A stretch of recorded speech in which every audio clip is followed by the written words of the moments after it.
we got good people, and we have the issue. Some years back, we were elders, sitting at a campfire in Lakota country. You know, they had that coffee pot on the fires that night. Leaders were sitting there. Fool's Crow, Matthew King, kills enemy. I can go on. I was a youngster then, younger. Leon, Shenandoah, all those leaders worried about you, worried about the seventh generation.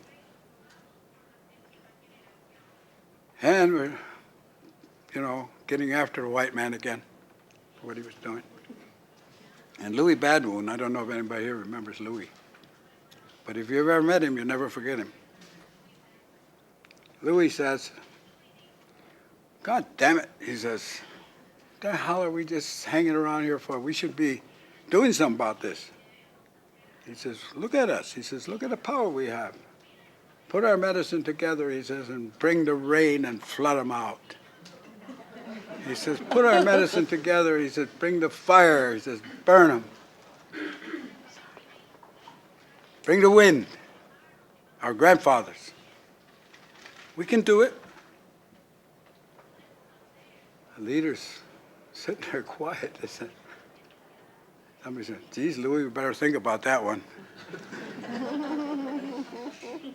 Well, he says, God damn it. They'll never listen until they have to suffer. Well, we didn't do that. We didn't have to. Our brother brought it himself. It's here now. The fire he's talking about is here. It's burning right now. The wind he's talking about is just beginning. The water, you want more, you're going to get it. And those that need it won't get it. No, these are the prophecies. These are what we heard. These are what we know. We've been told again and again. We've been, we hear this in the Longhouse. 200 years we've been listening to the prophecies. And the first thing you understand is, they're here. Oh, that happened already. That happened. So we are living in a time, like my grandson said, what's going to happen to me? Well, that's our job. Our job is to change people's minds. Talking about change. People have to change. Directions have to change. Values have to change. Otherwise, there's no mercy in nature. None. No mercy. Nature has none.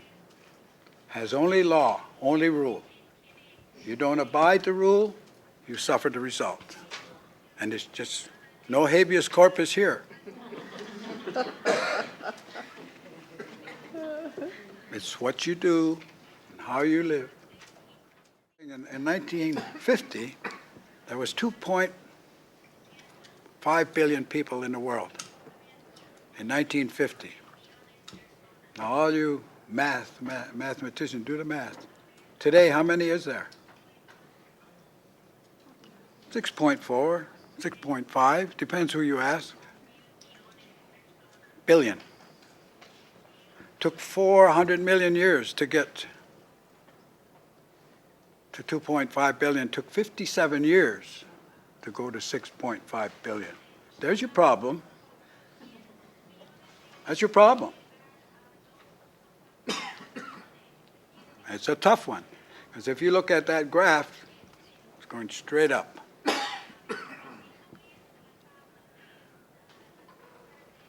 Population,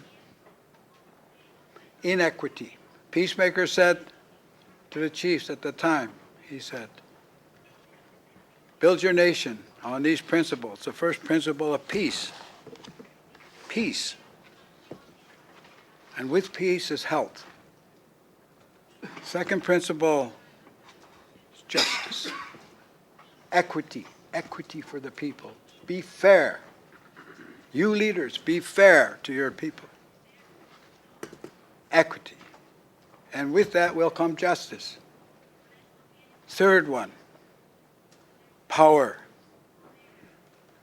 of being united, the power of the good mind, the power of one mind. Last night you heard one of our young chiefs talking about that. Each time he would say, we put our minds together of one mind and give thanks. Power. I see the Hopis bring rain, putting their minds together. That's what you're talking about. You know, they work with the snakes, they work with the animals, they bring rain. Never seen a Catholic priest bring rain yet.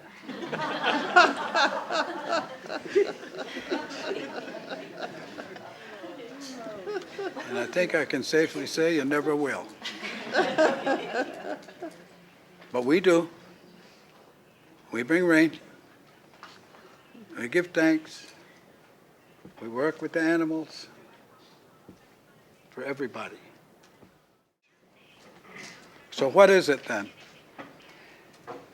In the Global Forum, Spiritual Parliamentary Leaders, we met many years, and we came down finally, in meetings like this, we said, all right, well, what is it that we are going to say here, finally, after all these meetings?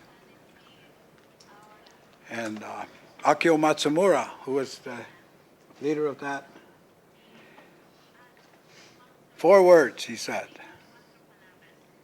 Value change for survival. Came right down to 4 words. You're either going to change your values or you're not going to survive. I tell you, the earth has no mercy. You abide that law or suffer the consequence.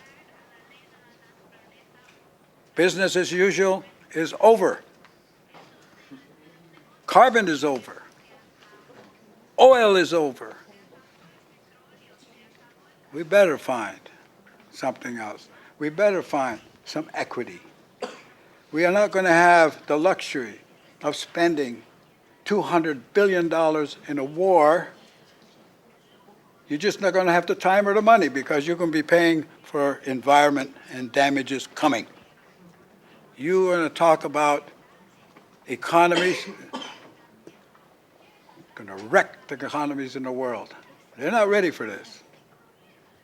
Okay? Who's going to do this? And I said to those kids, it's up to you. You get in the face of your leaders. You get in the face of your mother and father, and you tell them, change or else. I said, I'll help you. I'll be right there. And that's our elders' position. When they ask for help, we better be there.